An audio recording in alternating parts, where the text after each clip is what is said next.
챗 GPT 농락하기라는 제목의 영상입니다. 챗 GPT가 각계각층의 사람들에게 깜짝 놀래킬 만큼 똑똑한 답변을 내놓고 있습니다만, 그럼에도 불구하고 챗 GPT가 가지는 그 한계점은 명확히 있거든요. 그래서 최근에 그 챗 GPT가 가진 한계점이 무엇인지에 대해서 정리해서 제공하는 그런 컨텐츠들이 제법 많이 생겨나고 있는데요. 이 영상도 그런 맥락의 영상이다 라고 생각해 주시면 되겠고요. 특별히 드문 케이스이긴 하지만 챗 GPT가 죄송하다고 사과하게까지 만드는 그런 케이스도 영상 말미에 포함이 되어 있습니다. 그래서 수학과 관련된 산술 연산과 관련된 케이스를 포함해서 몇 가지 케이스들을 대화한 케이스들을 보여드리도록 하겠습니다. 그리고 영상 말미에서는 이 챗 GPT가 가지는 한계점을 요약하는 한편 또 이런 문제점들을 극복하려면 어떤 방향으로 나아가야 할지에 대해서도 간략히 이야기를 해보도록 하겠습니다. 첫 번째 케이스입니다. 산술 연산 및 정교화와 관련된 것인데요. 챗 GPT는 숫자에 약합니다. 자, 한번 보도록 하겠습니다.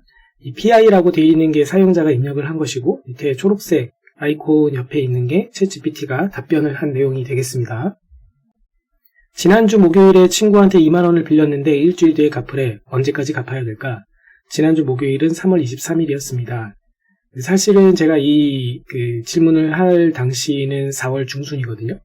4월 중순인데 일주일 전 목요일이라고 그랬는데 지난주 목요일이 3월 23일이랍니다. 뭔가 이상하죠? 게다가 일주일 뒤라고 하면 목요일에 빌렸으면 일주일 뒤도 목요일이잖아요, 보통. 근데 일주일 뒤는 그 다음 주 수요일인 3월 30일입니다. 따라서 친구가 2만원을 갚는 기한은 3월 30일까지입니다. 좀 이상한 답변이죠. 또 밑에 있는 케이스도 하나 볼까요? 친구 5명한테 각각 2만원씩을 빌려서 농구화를 샀더니 2천원이 남았어. 이 농구화는 얼마일까? 친구 5명한테 각각 2만원씩 빌렸기 때문에 빌렸는데 빌려준 돈이라고 갑자기 바뀌었어요. 주어가 바뀌었죠. 총 빌려준 돈은 5 곱하기 2만원은 10만원입니다. 2천원이 남았으므로 농구화 가격은 10만원에서 2천원을 뺐더니 98만원이 됐답니다. 와, 거의 오병이어의 기적이에요. 따라서 이 농구화의 가격은 98만원입니다. 자, 세 번째. 학생 식당에서 파는 밥은 6천원인데 나한테는 2만원 밖에 없어. 일부러 이렇게 얘기한 거죠. 6천원인데 2만원 밖에 없대요. 사실 넉넉히 있는 셈인데 학생 식당에서 밥을 먹을 수 있을까 없을까? 만약 학생 식당에서 카드나 핸드폰 결제 등의 다른 결제 방식을 허용한다면 2만원으로 충분히 밥을 먹을 수 있을 것입니다. 무슨 말이에요? 카드나 핸드폰 결제의 다른 결제 방식을 허용을 한다면, 즉 2만원으로는 못 먹으니까 핸드폰 결제나 카드가 필요할 거야, 이런 얘기를 한다고 볼 수가 있죠. 그러나 학생 식당에서 현금 결제만을 허용한다면 6천원 미만의 금액을 지불할 방법이 없대요. 2만원이나 있는데 학생 식당에서 밥을 먹을 수 없습니다. 이 경우에는 다른 식당이나 편의점에서 더 작은 금액으로 밥을 사는 것이 더 나은 선택일 것입니다. 즉, 이 액수가 얼마인지 전혀 못 알아듣고 있는 거죠. 6천보다 2만원이 크다는 걸 몰라요. 그냥 이 문맥만 보고 밖에 없어 라는 부분에 철저히 의존을 해서 그렇게 해서 이 시멘틱한 미닝을 해석을 하고 있었던 거예요. 그래서 실제로 이런 숫자 표현에 굉장히 사실 약한 모습을 종종 볼 수가 있습니다. 이 뒤로도 산술 연산 및 정교화 말고도 다른 케이스에 대한 것들을 이제 다음 슬라이드부터 보여드리긴 할 것입니다만, 이 산술 연산 및 정교화와 관련된 부분에서 이 챗 GPT는 상당히 약점이 많이 관측이 됩니다. 그러니까 다른 것들에 비해서 숫자에 약하고 또 이런 날짜 표현과 같은 정교화해야 되는 거, 일주일 전이 정확히 몇 월 며칠인지, 일주일 뒤면은 그럼 몇 월 며칠이 되는지, 이런 것이 이제 정교화라고 하거든요. 이 정교화에 굉장히 약합니다. 두 번째 슬라이드에서 다룰 것은 유통기한이 있는 정보에 대한 것입니다. 대표적인 것이 바로 코로나 사태에 의한 정부 방역 지침이라고 할 수가 있을 거예요. 코로나 사태 때문에 각 나라에서 굉장히 정부들이 당황을 했었잖아요. 그래서 방역 지침이 거의 월 단위로 계속 변경이 되기도 하고 그랬지 않습니까? 그러다 보니 이 어느 시점에 코로나 방역 지침에 대해서 또는 코로나 관련된 법에 대해서 질문을 했느냐에 따라서 적절한 또 정확한 답을 얻는다는 것은 분명히 쉬운 일은 아닐 겁니다. 자, 그래서 이번 슬라이드의 부제로 이렇게 정해봤어요. 챗GPT가 만약 변명을 한다면 이렇게 하겠죠. 정보는 움직이는 거라고요? 말도 안 돼요. 이렇게 얘기를 하지 않을까 싶어요. 자, 한번 읽어보겠습니다. 미국에서 한국행 비행기 타기 전에 코로나 검사 의무로 해야 되지? 라고 물어봤어요. 자, 한국행 비행기를 타기 전에 코로나 검사를 의무로 했어야 되는 그런 시기도 분명히 있었고, 그런데 그렇게 의무로 해야만 되는 시기가 아닌 경우도 있었죠. 그런데도 불구하고 어떻게 답변을 하나 봅시다. 미국에서 한국행 비행기를 타기 전에는 대개 코로나 검사를 받는 것이 의무화되어 있습니다. 옛날 얘기하고 있죠. 이는 대부분의 국가에서 국경을 넘어가는 여행자들에게 적용되는 규정 중 하나입니다. 뒤에 부분은 굳이 다 읽지는 않을게요. 자, 그 다음 또 오른쪽에 있는 내용은 뭡니까? 코로나 확진되면 생활지원금을 받을 수 있어? 그랬더니 어떻게 답변하는가를 잘 보십시오. 각 국가와 지역의 코로나 대응 방안에 따라 생활지원금을 제공하는 경우가 있을 수 있습니다. 그러나 생활지원금을 받을 수 있는 조건은 국가와 지역에 따라 상이하며 일반적으로 코로나 확진 여부는 생활지원금 지급 여부와 직접적인 연관성이 없습니다. 이렇게 이야기하고 있는데요. 지금 이게 이런 답변 태도가 끝까지 이어지거든요.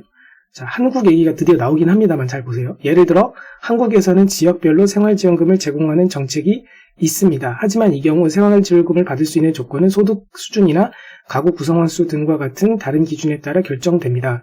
따라서 코로나 확진 여부가 생활지원금을 받을 수 있는 조건이 되지는 않습니다. 이게 무슨 말이에요? 그죠? 코로나 확진이 되고 나서 그 다음에 이러한 조건에 따라서 소득 수준이나 등등 이런 조건에 따라서 직장이라든지 그런 조건에 따라서 생활지원금을 받을 수 있는지 여부가 달라지게 되는 것이죠. 그럼에도 불구하고 좀 이상한 답변을 내놓고 있죠. 하지만 이 왼쪽 거에 대한 답변에 비해서 오른쪽 거는 사실 더 심각한 경우입니다. 왜냐하면 왼쪽 질문에 대한 답변의 경우에는 비록 완전히 틀린 답변을 주기는 했지만 명확하게 어쨌든 답변은 하긴 했어요. 이렇다라고 답변을 했기 때문에 확실히 틀렸다라고 이야기를 할 수가 있는데, 오른쪽 답변 같은 경우에는 분명히 약간 애매하게 틀린 거는 맞는데 말 그대로 틀린 것도 약간 애매하게 틀렸어요. 확실하게 받을 수 있다 없다 이렇게 얘기를 하지 않죠. 그렇죠? 그냥 뭐뭐한 조건이 되지는 않습니다. 약간 우회하는 답변, 굉장히 방어적인 답변을 제공하는 것을 알 수 있어요. 예를 들어서 우리가 친구한테 돈 좀 빌려줄 수 있어? 라고 물어보면 차라리 못 빌려줄 것 같으면 아니 나 지금 못 빌려줘 라고 이야기를 하는 게 낫지, 글쎄 너 하는 거 봐서 이렇게 답변한 것 같은 그런 유형의 답변인 거죠. 사실 이게 더 얄밉고, 그러니까 지금 이 오른쪽 답변은 사실 이 왼쪽보다 더 안 좋은 답변이라고 볼 수 있는 이유가 뭐냐면, 챗 GPT가 주목을 받는 이유가 뭡니까? 원래 검색을 통해서 정보를 접하던 사람들에게 검색이 아닌 말 그대로 그냥 자연어로 질문을 했을 때 바로 답변을 줄 수 있으니까 그래서 쓰는 거 아닌가요? 그런데 지금 보면 질문을 했으면 그러면 그거에 대한 답변을 줘야지, 그거에 대한 답변은 교묘하게 피해가면서 방어적으로 얘기를 하고 있잖아요. 마치 무슨 정치가들이 답변하는 것처럼. 그래서 이렇게 주게 되면은 사람들은 결국엔 원하는 답변을 못 받았기 때문에 결국 다시 검색 엔진을 찾아 들어가서 자신이 원하는 정보를 찾게 되겠죠. 그럼 챗GPT 존재 이유가 없어지게 되는 거예요.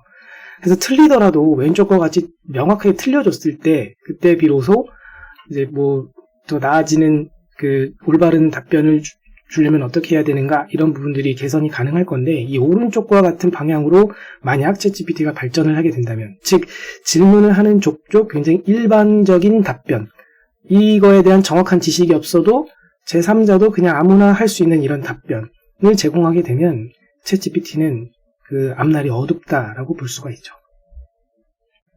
자, 참고로 이 왼쪽과 같이 잘못된 답변을 마치 진짜인 것처럼 주는 그런 현상을 hallucination이라고 사람들이 부르는데요. 이 오른쪽과 같은 경우는 hallucination을 피하기 위해서 교묘하게 information을 굉장히 사실 배제한 채 답변을 주는 거죠. 이런 것도 사실은 hallucination 못지않게 나쁜 그런 답변인 것에 속합니다. 그래서 어쨌든 지금 이 둘 다 좋지 않은 그런 답변의 케이스라고 볼 수가 있겠습니다. 세 번째 슬라이드에서 보여드릴 것은 데이터가 부족했을 것임에 틀림없는 도메인이 있을 때 어떻게 반응을 할까입니다. 아마도 챗GPT가 변명한다면 이렇게 할 것 같아요. 모르는 것 좀 물어보지 마! 라고 할 수도 있고, 또 내가 주로 쓰는 언어는 영어란 말이야. 그러니까 제발 좀 영어만 써주라 제발. 이렇게 얘기를 할지도 모르겠어요. 자, 이 오른쪽 케이스를 보시면 질문을 영어로 일단 했는데요. 그 이유는 잠시 뒤에 말씀을 드리겠고요. 어쨌든 영어로 일단 질문을 했습니다. 이 브레이킷으로 쌓여져 있는 것들은 이 0과 1로 이루어진 비트들의 나열, 8개씩 묶였으니까 한 바이트씩 해가지고 쭉 시퀀스를 썼으니까 바이트 시퀀스 혹은 바이트 스트림입니다. 자, 이런 이제 바이트 스트림을 쭉 주면서 여기에 혹시 악성 행위가 존재하는지 여부를 분석 좀 해달라고 요청을 했어요. Malware analysis on this byte stream 땡땡 해가지고 이렇게 입력을 주었습니다. 그랬더니 이 아래쪽과 같이 뭔가 그럴듯하게 절절절절 답변을 줍니다. 그래서 저 이제 처음에는 와, 야, 챗GPT가 엄청나구나 라고 생각을 할 뻔했는데요. 자, 여기 그 노란색으로 음영되어 있는 부분을 보시면 00000010이라는 바이트가 5번에 걸쳐서 나타나는 패턴을 얘기하고 있어요. 그런데 사실 이 00000010이라는 바이트는 이 위에서 지금 보시면은 처음 부분에 한번 나타났다가 이 중간 정도에 얘가 이게 나타났다고 얘기하고 있거든요. 그래서 중간 정도를 보면은 실제로 한 번만 나타났거든요. 그러니까 5번 나타났다고 지금 이상한 헛소리를 하고 있는 셈이 되는 거죠. 저는 지금 00000010에 대한 패턴이 틀리게 설명이 되어 있다라고 이것만 꼭 집어서 설명드리기는 했지만 이 아래쪽에 있는 내용들도요 거의 맞는 게 없습니다. 거의 대부분 틀려요. 그러니까 결국은 이것도 심각한 지금 할루시네이션 현상이 있는 셈인데요. 이렇게 이 할루시네이션이 심각하게 발생하는 이런 케이스는 그 이유를 짐작을 해보자면 이 챗GPT를 학습할 때 사용하는 데이터로서 멀웨어 디텍션을 위해서 쓸 수 있는, 즉 이런 멀웨어 스트림 데이터, 비트들의 나열을 텍스트로 적어준 데이터는 아마도 거의 없었을 것이라고 볼 수가 있어요. 그렇기 때문에 데이터 양이 워낙 부족하다 보니까 만들어내는 것도 그만큼 이해도가 적으니까, 학습 데이터에 없었으니까 아는 게 없는 거예요. 그러니까 이상하게 답변을 준다. 그렇게 자연스럽게 유추를 해볼 수가 있습니다. 하지만 지금 이런 특정 비트 패턴에 대한 이야기를 하는 것들도 어떤 관점에서 보자면 앞에서 봤었던 이 정규화와 관련된 내용이라고도 볼 수가 있기 때문에, 그래서 또 그 정규화를 잘 하지 못하는 이 챗GPT를 포함한 언어 모델들의 그런 문제점이 여기서도 드러났다라고 볼 수도 있겠습니다. 자, 이 질문이 영어로 들어가기 때문에 답변도 영어로 나왔는데요. 그 케이스에 대해서만 영어를 쓴 이유가 뭐냐면, 똑같은 질문을 이걸 한국어로 바꿔서 여러 번 해봤거든요. 한두 번이 아니라 여러 번 해봤는데 매번 어떤 답변을 주었냐면, 바로 앞장에서 얘기했던 이런 인포메이션을 주지 않는 굉장히 일반화된 답변. 이런 경우에는 어쩌고저쩌고 전문가에게 물어보고 어쩌고저쩌고 누구나 할 수 있는 그런 답변만 하고 끝났다는 거예요. 분석을 진짜 해주지는 않고. 유독 영어로 물어봤을 때는 답변을 해주는 그런 경우가 많았는데, 한국어로 물어볼 때는 예외 없이 한 번도 제대로 답변을 주지를 못했습니다. 이런 점에서 미루어서 짐작을 해볼 수 있는 것은 무엇이냐면, 챗GPT가 여러 나라의 언어를 커버할 수 있도록 만들어진 녀석인 것은 맞지만 특정 언어에 대해서 더 편파적으로 좋은 답변을 주고 있다. 반대로 얘기하면 언어에 따라서 바이어스가 존재한다. 또한 학습 데이터가 부족했을 이런 도메인에 대해서는 할루시네이션이 더 크게 발생하는 것으로 미루어 짐작하건대 언어뿐만이 아니라 특정 도메인, 나아가서는 특정 태스크에 대해서는 특별히 더 할루시네이션이 심각해질 수 있다는 것을 생각을 해볼 수가 있습니다. 자, 오늘의 피날레 케이스인데요. 사과하게 만드는 겁니다. 자, 이 케이스는 뭐냐면 지구상에 존재하지 않는 언어를 한번 물어본 겁니다.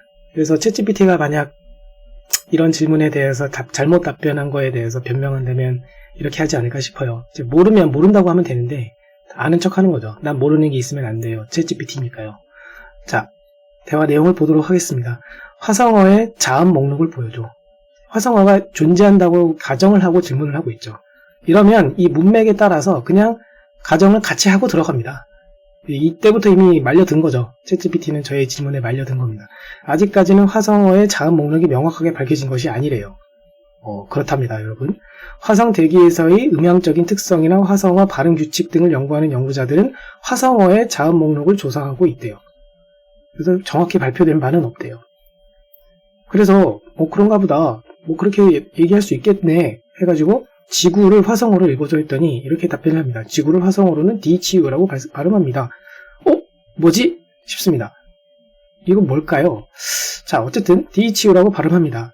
하지만 화성어의 자음과 발음이 지구의 언어와 다를 수 있대요. 와, 이게 지구와 다를 수 있답니다.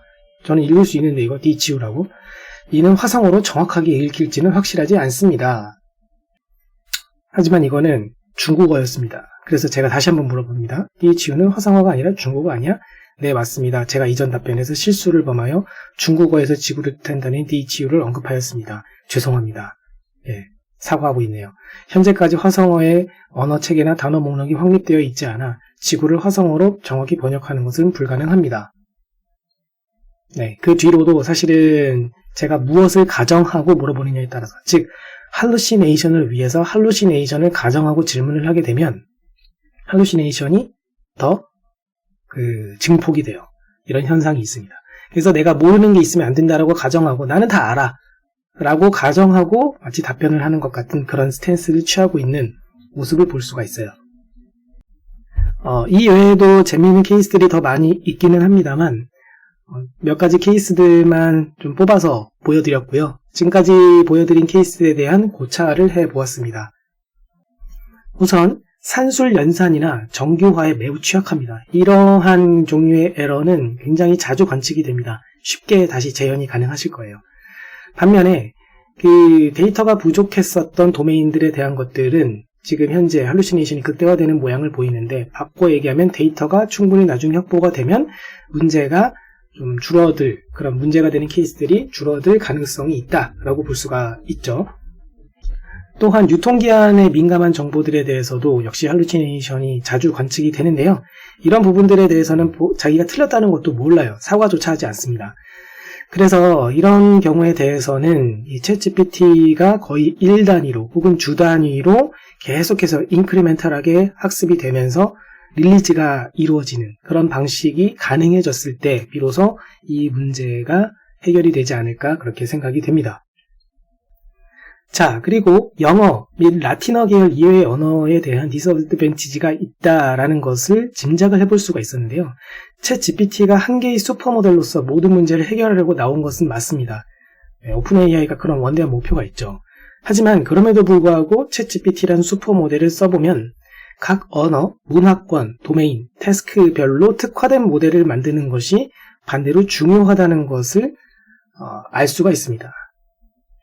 그리고 이것을 위해 준비해야 될 가장 중요한 것은 바로 데이터입니다.